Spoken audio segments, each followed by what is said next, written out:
साथियों नमस्कार, मैं संगम सिंह राज आपका हार्दिक स्वागत वंदन अभिनंदन करता हूं। साथियों आशा करता हूं आप सभी स्वस्थ होंगे, मस्त होंगे।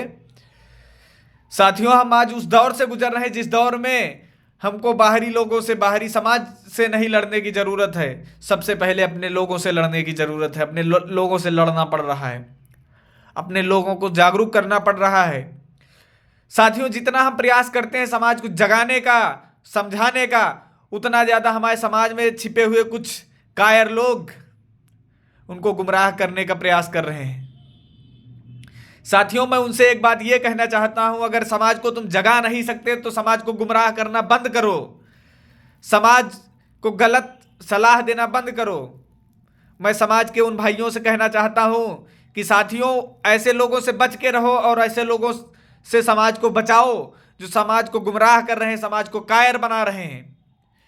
हमारा प्रयास है कि समाज एकजुट रहे और एक साथ मिल के संघर्ष करें। हम मिल के मुकाम हासिल करेंगे और शिक्षा से प्रगति का रास्ता नापेंगे।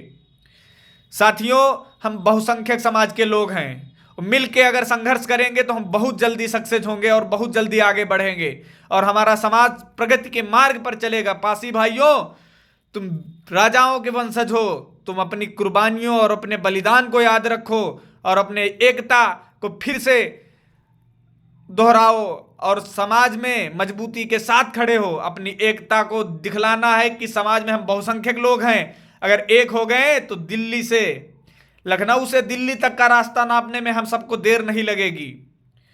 साथियों वो दौर आया है जब हमारे समाज के कुछ कायर लोग समाज को गुमराह कर रहे हैं। सबसे पहले हमको उनसे लड़ने की जरूरत है, उनको समझाने की जरूरत है कि अगर तुम ये कार्य नहीं कर सकते, समाज को जगा नहीं सकते, तो बंद करो ढकोसला, बंद करो गुमराह करना। हम समाज को जगाने का कार्य करेंगे और समाज को शिक्षित करने का प्रयास करेंगे, समाज में उत्साह बढ़ाएंगे।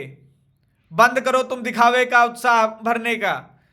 तुम समाज को जागरूक नहीं कर सकते तो उससे गुमराह करने का भी अधिकार तुम्हें नहीं है।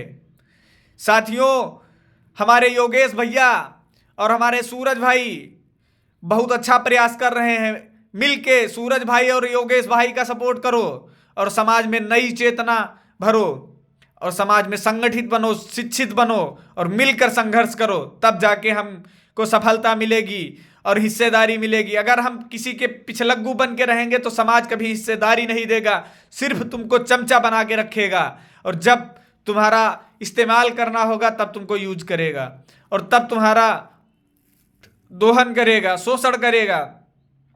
साथियों तुमको समाज का मोहरा बना के तुम्हारा प्रयोग किया जाएगा, इस्तेमाल किया जाएगा। तुम इन प्रयासों से बचो और अपने समाज को जगाओ और साथ मिलकर संघर्ष करो। साथियों हम बहुसंख्यक समाज के लोग हैं, जिस और निकल पड़े संगठित होकर उस और का नजारा भव्य होगा और हमको कमजोर कहने वाले उन लोगों को बता देंगे कि हम बहुसंख्यक समाज के लोग हैं, अवध के राजा हैं, अवध के रजवाड़े हैं। हम वो हैं जो इतिहासों के पन्नों में दर्ज हैं। तुम्हारा क्या इतिहास है? मैं उन लोगों से पूछता हूं जो हमसे इतिहास पूछना चाहते हैं कि हमारा क्या इतिहास है। मैं उनसे एक बात ये पूछना चाहता हूं कि तुम अपने वंश के 4 राजाओं के नाम बता दो, मैं 36 राजाओं के नाम बताने का प्रयास करूंगा। साथियों हमको जागने की जरूरत है और हमें समाज में संगठित होने की जरूरत है। जब हम संगठित होकर समाज में प्रयास करेंगे तो हम अपनी हिस्सेदारी और भागीदारी निभा पाएंगे और हिस्सेदारी पाएंगे। साथियों कभी भीख में हिस्सेदारी नहीं मिलती है, इसके लिए रण होता है और रण के लिए पहले अपने आप को संगठित करना पड़ेगा, मजबूत बनाना पड़ेगा, अपने सीनों को मजबूत बनाना पड़ेगा और अपने भाइयों को संगठित करना पड़ेगा। जय हिंद, जय पासी समाज।